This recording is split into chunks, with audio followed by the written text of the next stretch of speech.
question is, what are we and what are we going to become? STEM is going to change the way that we approach education. Well, I would like to know why everybody's not doing STEM. I mean, we know that this is the way to go. This is a #1 priority for industry. This is for every student who wants to be employable in the future. We need to get off that compartmentalization that we do.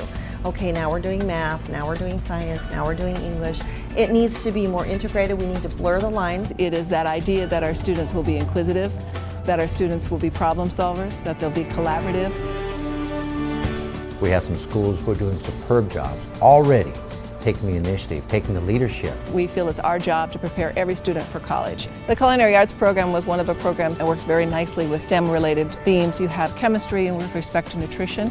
You have math with respect to proportion. You also are thinking of engineering with respect to space and your kitchen. We have a riparian area here, and the students use it as an outside lab. They collect water samples from it that they can bring back into their classroom and look at it and see what's happening with the water. We have a horticulture area. Our culinary arts students come over and harvest some of the products that have been grown here. Some students hook a rainwater harvesting program, and that water then is used for the garden as well. One of the things we do differently, we do blur those lines among the disciplines. We understand that none of the disciplines can exist without each other. We don't believe that students come to us as empty vessels that we're going to pour knowledge into. We're really facilitators of learning, that we're learning side by side, that we're not just trying to pump a bunch of facts in, trying to engage them in real work the way they'll engage in the real world.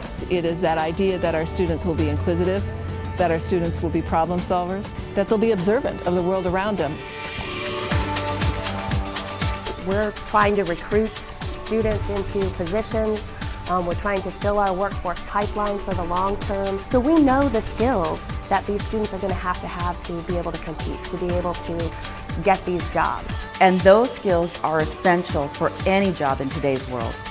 We need schools to operate like businesses for the future. Finding the right people to hire has become increasingly difficult. In the 21st century, the world is changing so quick. And so we need people that can be flexible, adapt to that type of change. The bar is not staying constant. The bar is being raised all the time, and it's being raised globally. Taking what you learn in a classroom and applying in a real-world situation, and that's kind of where I see STEM in many ways. We have to make it interesting for them, though, so that old mentality of, well, I'm not good in science or math, goes by the wayside. When we talk about college and career success, STEM is the area where the majority of those students fail, and that's the area that we need to focus on. We're talking about engineering a whole new economy, and STEM is our vehicle to get there. We could do better today. We need STEM now. We needed STEM yesterday.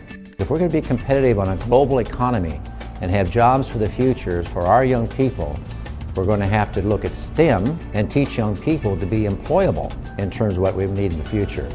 But we need you to also open up your minds, your attitudes, your behaviors, and your creative thinking on how we can assure that young people do succeed in graduating college and career ready.